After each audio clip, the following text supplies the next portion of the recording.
नमस्कार, डेली 24 भारत देख रहे हैं आप। मैं हूं आपके साथ अनीता शर्मा। शुरुआत करते हैं देश दुनिया की बड़ी खबरों से। बिहार में विधानसभा चुनाव के लिए मतदान का पहला चरण महज एक दिन बाद होने वाला है और इसके साथ ही आज शाम 6 बजे से पहले चरण का प्रचार थम जाएगा। और आज बिहार की बीजेपी महिला कार्यकर्ताओं से प्रधानमंत्री नरेंद्र मोदी डिजिटल संवाद करेंगे। मेरा बूथ सबसे मजबूत महिला संवाद कार्यक्रम के तहत दोपहर 3:30 बजे चर्चा करेंगे। राज्य की 243 विधानसभा सीटों के लिए चुनाव 2 चरणों में यानी कि 6 नवंबर और 11 नवंबर को होने जा रहा है। और ऐसे में बीजेपी, जेडीयू, आरजेडी और कांग्रेस समेत अनेक पार्टियों के दिग्गज नेता बिहार के कई जिलों में धुआंधार चुनाव प्रचार में हिस्सा लेंगे। और आज कांग्रेस नेता राहुल गांधी बिहार में 2 महत्वपूर्ण चुनावी रैलियां करने वाले हैं।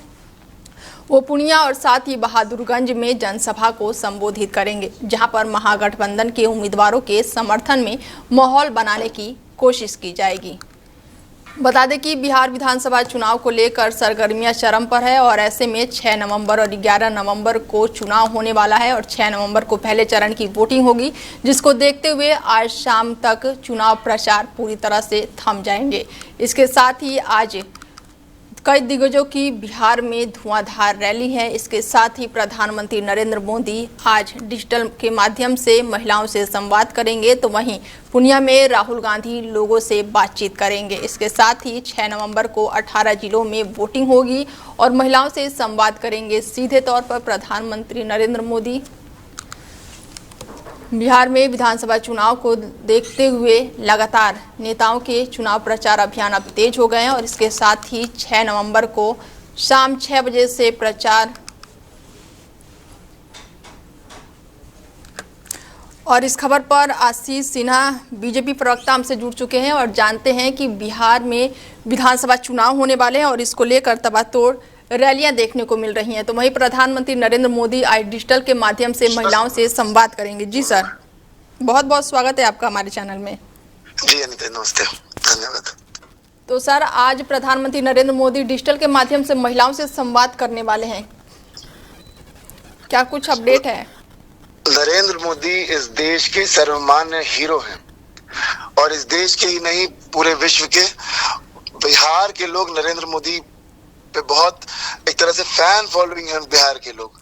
जब बिहार के पटना की धरती पर नरेंद्र मोदी जी का रोड शो होता है तो जीविका दीदी 2-2 घंटा खड़े होकर उनका स्वागत करती हैं। महिलाएं उनको किसी भी पार्टी की हो, कोई दल की हो, लेकिन नरेंद्र मोदी को देखने के लिए वो रोड पर खड़े रहती है, उनकी आरती करती हैं, छत पर महिलाएं खड़ी रहती हैं। तो नरेंद्र मोदी एक ऐसे नेता हैं जो सर्वमान्य हैं, सर्व लोगों के बीच में है और हीरो हैं।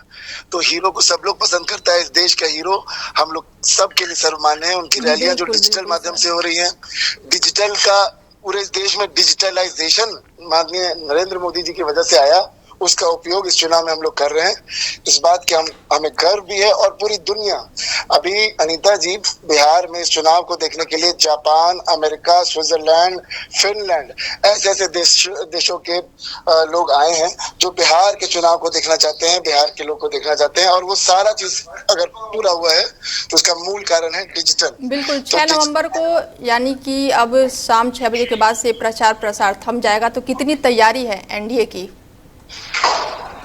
अनीता जी, भारतीय जनता पार्टी या एनडीए के लोग 365 दिन भारत माता के लिए, देश के लिए, राष्ट्रवाद के लिए और संपूर्ण विकास सबसे नीचे पद पर वाले लोगों का हो, इसके लिए तैयारी करते रहते हैं। हम सिर्फ चुनाव के लिए लड़ाई नहीं लड़ते। 365 दिन नित्य निरंतर प्रतिदिन भारतीय जनता पार्टी के लोग, एनडीए के लोग सेवा कार्य में लगे रहते हैं। इस बात का हमें गर्व है और सिर्फ चुनाव के लिए नहीं लड़ना चाहिए, सत्ता पाने के लिए नहीं लड़ना चाहिए, समाज सेवा करने के लिए लड़ना चाहिए। क्या लग रहा है, कहीं ना कहीं कांटे की टक्कर लग रही है आपको? जिस तरह का प्रचार, जिस तरह का माहौल है अनीता जी, निश्चित तौर पर एनडीए की बहुत पूर्ण बहुमत और बेछोड़ रूप से सरकार आ रही है। नीतीश कुमार पुनः बिहार के मुख्यमंत्री बनेंगे, ऐसा पूरा उम्मीद है। और जिस तरह का माहौल देखने को आ रहा है, वैसे में निश्चित लग रहा है कि भारतीय जनता पार्टी या एनडीए के का निश्चित रूप से बिहार में सरकार बनने जा रहा है। और सीएम नीतीश कुमार के लेकर कहा जा रहा है कि सीएम अभी ऐलान नहीं हुआ है। आपने सुना होगा, कल से सरगर्मियां तेज हो गई हैं। ललन सिंह ने बयान दिया है एक कि विधायक ही चुनेंगे सीएम। जैसे ये एक प्रोटोकॉल है, ये नियम है कि विधायक लोग विधायक दल का नेता चुनते हैं, ये नियम है अनिता जी। इस नियम का पालन करने में कोई दिक्कत नहीं है, लेकिन नीतीश कुमार के नाम पर ही नीतीश कुमार को चेहरा बनाकर, नरेंद्र मोदी को चेहरा बनाकर चुनाव लड़ा जा रहा है। ये सब लोग देख रहे हैं। नीतीश कुमार बिहार के फेस है, इसमें कोई दो बात नहीं है। एनडीए के नेता है, लेकिन कहीं ना कहीं तो इस बार कड़ा मुकाबला देखने को मिल रहा है, क्योंकि लगातार राहुल गांधी और तेजस्वी यादव मैदान में बिल्कुल जुटे हुए हैं। कल परसों राहुल गांधी स्विमिंग कर रहे थे जी बिल्कुल, एक पोखरा में, और वो पोखरा साफ था, बहुत अच्छा था। यहाँ का पर्यावरण अच्छा है, तो ये बात साबित करता है। और फिर मैं बता दूं, 365 दिन काम करने वाले कार्यकर्ता निश्चित तौर पर जीतेंगे, बड़े गर्व के साथ जीतेंगे। कांटे की टक्कर 14 नवंबर को दिख जाएगा। हम लोग पूर्ण बहुमत से भी आगे जाकर, मेरे हिसाब से 2/3 बहुमत आने जा रही है, और नीतीश कुमार इस देश के पुनः मुख्यमंत्री बनेंगे। हमसे जुड़ने के लिए बहुत बहुत धन्यवाद आशीष जी। बहुत बहुत धन्यवाद जी, नमस्ते। तो बता दें आपको कि बिहार में विधानसभा चुनाव को देखते हुए, बिहार विधानसभा चुनाव का आखिरी दिन है आज, और 6 नवंबर को पहले चरण का वोटिंग होने वाला है। 18 जिलों में ये वोटिंग होगी, और जिसको देखते हुए चुनाव प्रचार अभियान सभी नेताओं ने तेज कर दिया है। और इस दौरान प्रधानमंत्री नरेंद्र मोदी जहां डिजिटल के माध्यम से महिलाओं से संवाद करेंगे, तो वहीं राहुल गांधी की आज 2 रैलियां हैं। पूर्णिया में राहुल गांधी आज जनसभा को संबोधित करेंगे, तो वहीं प्रचार अभियान और भी ज्यादा तेज हो गया है। 18 जिलों में 6 नवंबर को वोटिंग होगी।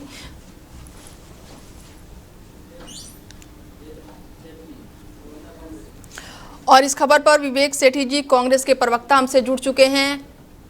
माफ कीजिएगा, विक्रम सैनी जुड़ चुके हैं, और उनसे जानते हैं कि क्या कुछ अपडेट है, क्योंकि बिहार में विधानसभा चुनाव है और राहुल गांधी लगातार चुनावी मैदान में डटे हुए हैं।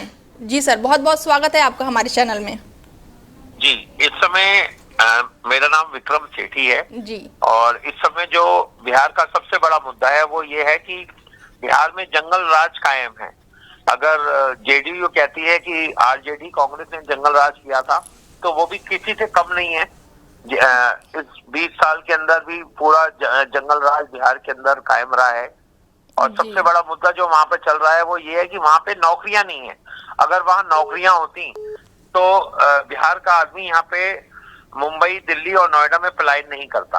आज अगर देखा जाए तो नोएडा की अपनी आबादी 15 लाख आबादी हो चुकी है, जबकि जब हम लोग आज से, मैं भी यहाँ नोएडा में रहता हूँ और 33 साल हो गए मुझे रहते हुए यहाँ पर, और जब हम यहाँ लोग आए थे तब यहाँ ज्यादा आबादी नहीं थी, 1 लाख के करीब लोग होते थे, और आज नाना करके 15 लाख की आबादी है, जिसमें से कम 5 से 7 लाख ऐसे हैं जिनके वोटर आईडी तक नहीं बन पाए, क्योंकि वो बिहार से वो लोग यहाँ आए थे।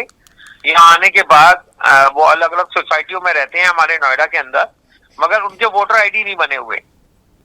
तो कहीं ना कहीं जो मुद्दा है बिहार में, जो विधानसभा चुनाव में रैलियों में चल रहा है, कल से एक पप्पू और टप्पू चल रहा है, उसको लेकर क्या कुछ कहेंगे?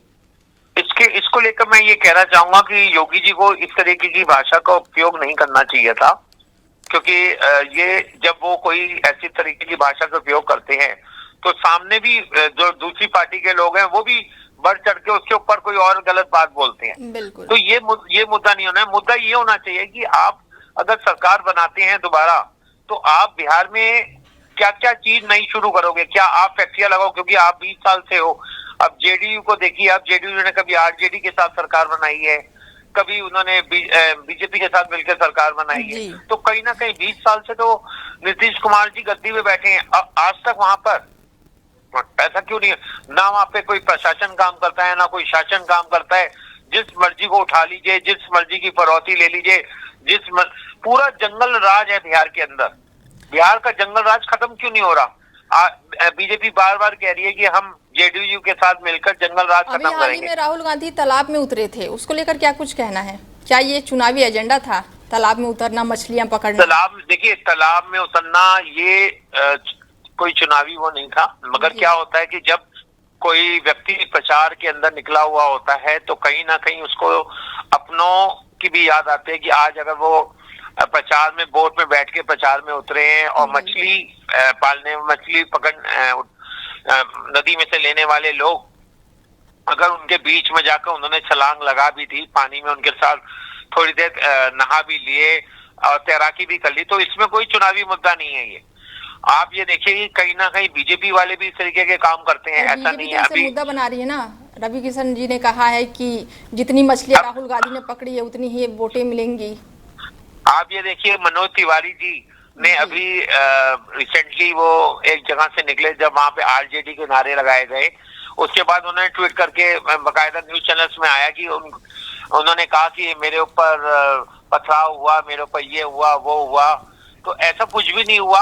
और देखिए, हर जगह पे होता है। अभी अमित शाह जी की रैली के अंदर भी लोगों ने आरजेडी के नारे लगाए थे, कांग्रेस के नारे लगाए थे। ये सब जगह, क्योंकि क्या होता है, जो जनरली जो रैलीज में लोग आते हैं वो किसी पार्टी विशेष के नहीं होते। जैसे अभी मैंने कुछ चैनल्स पर देख रहा था जिसमें वो दिखा रहे थे, उन्होंने आज तक अलग चैनल्स वालों ने लोगों के इंटरव्यू लिए कि आप कहाँ से आए, उन्होंने कहा मैं कानपुर से आई हूं। तैयारी लग रही है विधानसभा चुनाव में, क्योंकि शाम तक विधानसभा चुनाव के प्रचार प्रसार थम जाएंगे, 6 नवंबर को चुनाव है, तो कितनी तैयारी है?